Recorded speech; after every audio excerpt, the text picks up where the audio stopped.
Dear students, welcome back to my channel. तो आज again I will continue my previous topic from the chapter BRS bank reconciliation statement. Previous lecture में मैंने आपको कुछ concepts बताए थे जो कि आपके बैंक रिकंसिलिएशन स्टेटमेंट से रिलेटेड थे। आई होप सभी बच्चों को अच्छे से समझ में आ गया होगा। इस वीडियो में आज मैं आपको कुछ न्यूमेरिकल कंसेप्ट्स समझाऊंगी जो कि बीआरएस चैप्टर से रिलेटेड हैं। लेकिन कंटिन्यू करने से पहले, एक्सप्लेनेशन करने से पहले, अगर आप मेरे चैनल पर पहली बार आए हो, पहले व्यूअर हैं, तो firstly subscribe my channel if you like and also press the bell icon if you want to notification of all related videos of accountancy. Start करते हैं। तो आज मैं आपको पढ़ाऊंगी आपका चैप्टर बीआरएस जो कि बैंक रिकंसिलिएशन स्टेटमेंट है, उससे रिलेटेड कंसेप्ट। तो मैंने आपको, अगर हम थोड़ा सा रिमाइंड करें, तो मैंने आपको बीआरएस चैप्टर में एक्सप्लेन किया था कि हमारे जो बीआरएस में बैलेंसेस होते हैं जिनके थ्रू हम न्यूमेरिकल क्वेश्चंस को सॉल्व करते हैं, वो 4 टाइप्स के होते हैं। तो एक बार फिर मैं उसको एक्सप्लेन कर देती हूँ। हमारे पास एक तो होता है कैश बुक का बैलेंस, जिसके 2 फर्दर बैलेंस होते हैं कैश बुक का, क्योंकि हम प्रीवियस, अगर आपको पता हो कि हम कैश बुक बनाते थे उसमें भी हमारी 2 साइड्स होती थी, एक डेबिट साइड होती थी, दूसरी क्रेडिट साइड होती। तो उसमें बैलेंसेस भी आप क्रिएट करते थे, डेबिट बैलेंस भी हो जाता था और क्रेडिट बैलेंस भी हो जाता था। तो कैश बुक का बैलेंस कौन सा होता है? एक तो होता है आपका डेबिट बैलेंस, दूसरा होता है क्रेडिट बैलेंस। तो जो आपका डेबिट होता है वो फेवरेबल बैलेंस होता है, क्रेडिट होता है वो अनफेवरेबल बैलेंस होता है। ठीक है, अब हम स्टार्ट करते हैं। जो आपका पासबुक है,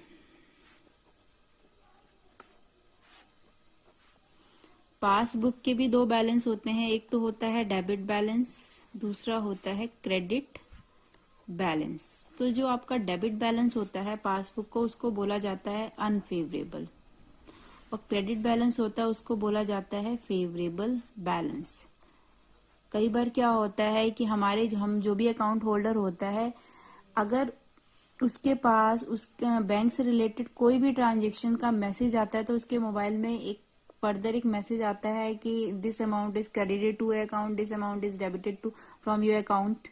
तो वो यही रीजन है कि अगर बैंक क्रेडिट करता है तो वो हमारे अकाउंट में पैसे सबमिट कर रहा है, तो इसलिए उसको फेवरेबल बैलेंस मान के चला जाता है। उसी तरह अगर बैंक हमारे अकाउंट से कुछ पैसे माइनस कर रहा है तो वो डेबिट करेगा हमारे अकाउंट से, तो इसलिए उसको अनफेवरेबल बैलेंस कहा जाता है। तो अब एक थोड़ा सा न्यूमेरिकल क्वेश्चन मैं आपको एक्सप्लेन करूंगी, जो आपकी ही बुक का है, एक टीएस ग्रेवाल का क्वेश्चन है। एक्सप्लेन करने से पहले मैं थोड़ा सा आपको फॉर्मेट एक्सप्लेन कर देती हूँ कि जो भी आपका बैंक रिकंसिलिएशन स्टेटमेंट होता है उसका फॉर्मेट क्या होता है। उसका फॉर्मेट ये होता है कि यहाँ पर आपको बैंक रिकंसिलिएशन स्टेटमेंट लिखना है हेडिंग में। ये आप टॉप में लिखोगे जो भी आप स्टेटमेंट प्रिपेयर करोगे। यहाँ पर आपके 2 कॉलम होंगे, एक कॉलम होगा आपका प्लस आइटम का और दूसरा होगा आपका माइनस आइटम का।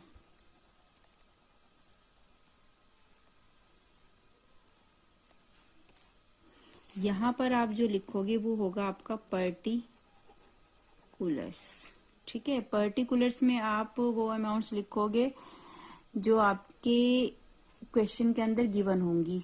आप प्लस से रिलेटेड है तो प्लस कॉलम में उसको लिखोगे, माइनस से रिलेटेड है तो उसकी अमाउंट माइनस कॉलम में लिखोगे। अब आपको एक चीज ये बता दूं कि कई जो भी हम न्यूमेरिकल क्वेश्चन सॉल्व करेंगे, तो अगर हमारा स्टार्टिंग का बैलेंस, जो भी हम न्यूमेरिकल क्वेश्चन करने जा रहे हैं, अगर हमें स्टार्टिंग में कैश बुक का बैलेंस है, तो हमारा जो आंसर आएगा वो, अगर यहाँ पर फॉर एग्जाम्पल बैलेंस है हमारा, balance as per cash book है, और डेबिट बोल सकते हैं हम, डेबिट बैलेंस है, balance as per cash book debit, तो आपको उसकी अमाउंट यहाँ पे मेंशन करनी है। तो लास्ट में जो उसका आंसर आएगा यहाँ पर, जब हम सारे क्वेश्चन को सॉल्व करेंगे, तो जो भी बैलेंस आएगा वो हमारा क्या होगा, balance as per pass book.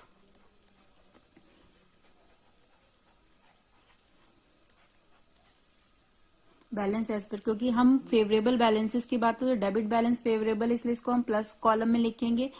अगर बात हो रही है पासबुक के क्रेडिट बैलेंस की, तो उसको आपको वो भी हमारा फेवरेबल बैलेंस ही होता है। ठीक है, तो डेबिट बैलेंस और पासबुक का क्रेडिट बैलेंस। तो ये अगर हम क्वेश्चन कर रहे हैं कैश बुक के बैलेंस से, तो हमारे एंडिंग कहाँ से होगी, पासबुक के बैलेंस से।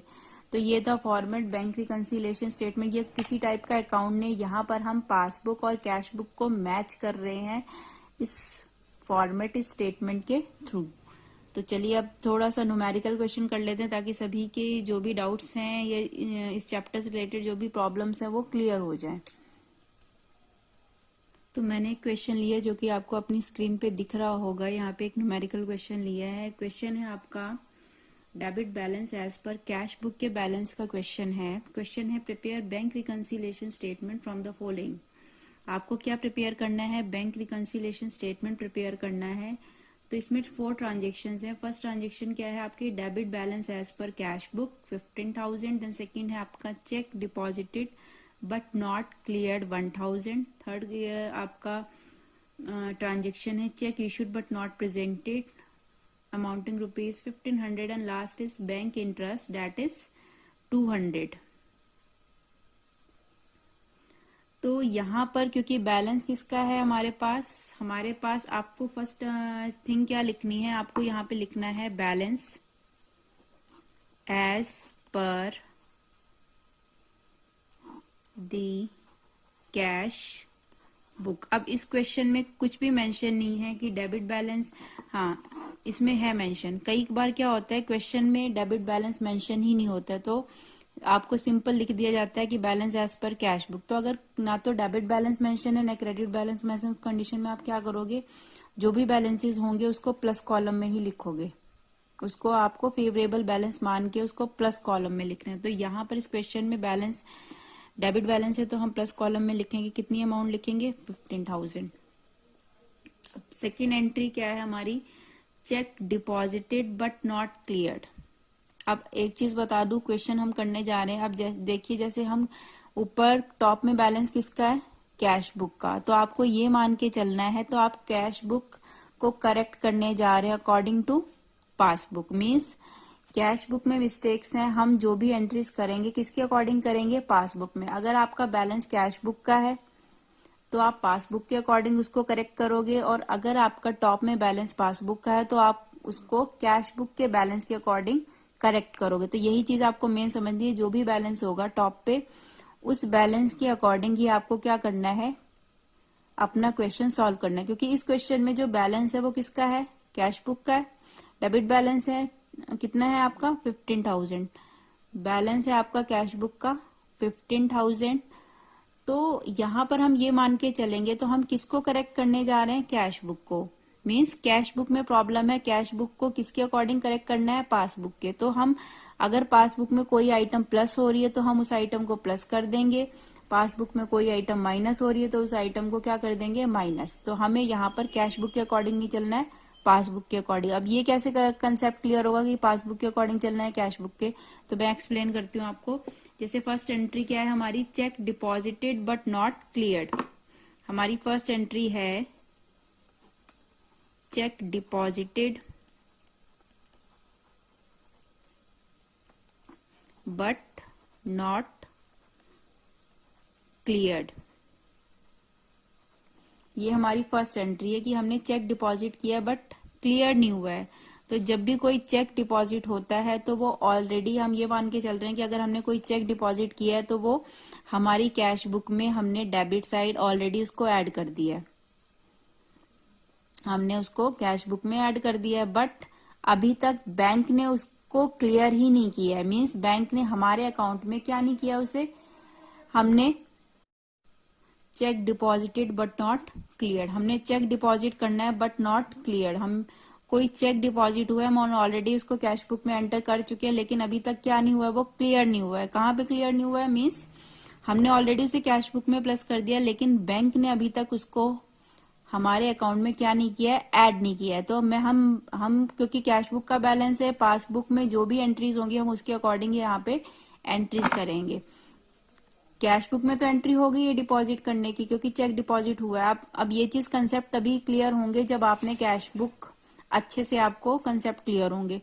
तो चेक डिपॉजिट हो गया है लेकिन पासबुक में एंट्री नहीं हुई है, तो उस कंडीशन में क्या करना है आपको, पासबुक में हमने इस अमाउंट हमारी 1000 की है जो अभी तक डिपॉजिट नहीं हुई है, तो अगर वहां पे डिपॉजिट नहीं है तो ये वाली अमाउंट भी आपको क्या कर देनी है, माइनस कर देनी है। ठीक है। देन थर्ड एंट्री है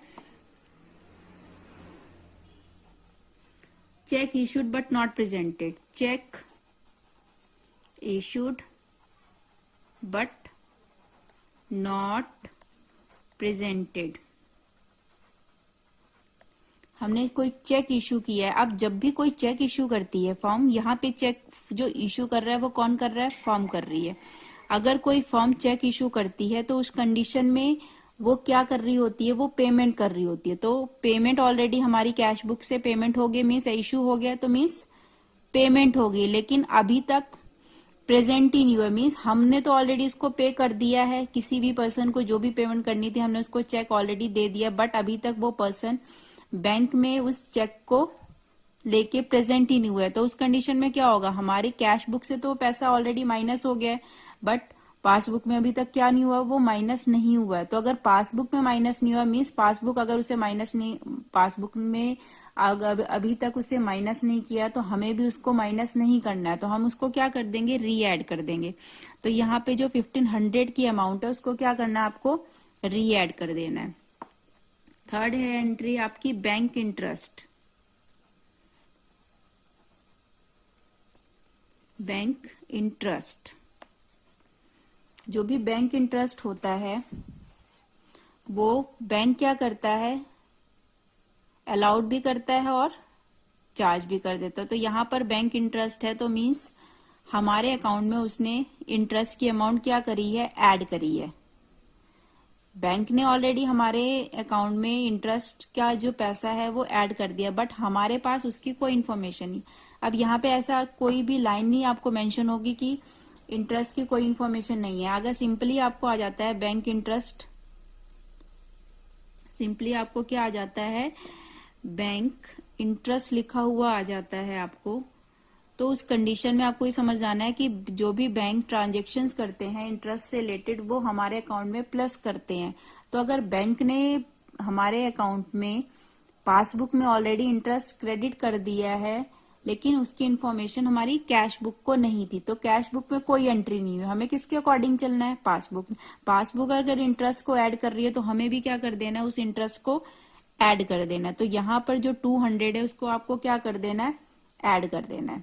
तो अब जरा क्वेश्चन को करते हैं। यहाँ पर आपको क्या करना है, उसको सबसे पहले तो ऐड करेंगे हम। यहाँ पर जो अमाउंट आ रही है वो 1000 आ रही है जो कि माइनस कॉलम की है, और यहाँ पर जो अमाउंट आ रही है वो 15,000 है, और 0 देन 7 16 और 1, तो हमारी अमाउंट आ रही है 16,700 16,700 अमाउंट आ रही है यहाँ पर, और यहाँ पर आ रही है हमारी 1000 अमाउंट दिस।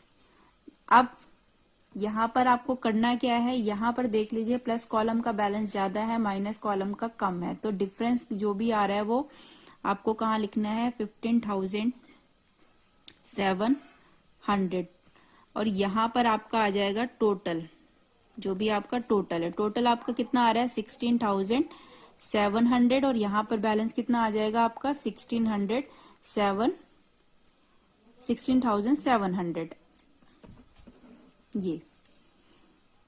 अब यहाँ पर जो भी बैलेंस है इसको आप क्या लिखोगे, balance as per pass book, balance as per passbook, balance as per passbook. हमारी जो बैलेंस एज पर पासबुक आया वो कितना आया है 15,700, जो कि हमारे क्वेश्चन में भी वही आंसर है, बैलेंस एज पर पासबुक का 15,700। आई होप सभी बच्चों को अच्छे से समझ में आ गया होगा। तो आपको बस ये चीज ध्यान रखनी है कि जो भी बैलेंस टॉप में होगा उस बैलेंस को आप करेक्ट करने जा रहे हो। अगर कैश बुक का बैलेंस है तो हमें पासबुक के अकॉर्डिंग चलना है, और अगर पासबुक का बैलेंस है तो हमें किसके अकॉर्डिंग ट्रांजेक्शन्स करनी है, कैश बुक के अकॉर्डिंग।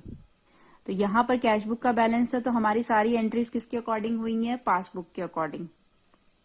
बस आपको ये चीज ध्यान रखनी है, चाहे फेवरेबल हो चाहे अनफेवरेबल हो, बस ये चीज ध्यान में रखनी है। कैश बुक का बैलेंस है तो पासबुक का के अकॉर्डिंग चलना है, पासबुक का बैलेंस है तो हमारी सारी एंट्रीज किसके अकॉर्डिंग होंगी, कैश बुक के अकॉर्डिंग।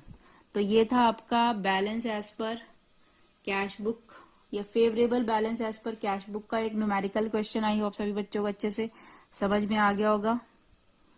अगले वीडियो में मैं आपको जो भी आपका कैश बुक का अनफेवरेबल बैलेंस है उसको एक्सप्लेन करूंगी। Till then goodbye and have a great day, and do like, share, subscribe my channel. Thanks for watching. Bye bye.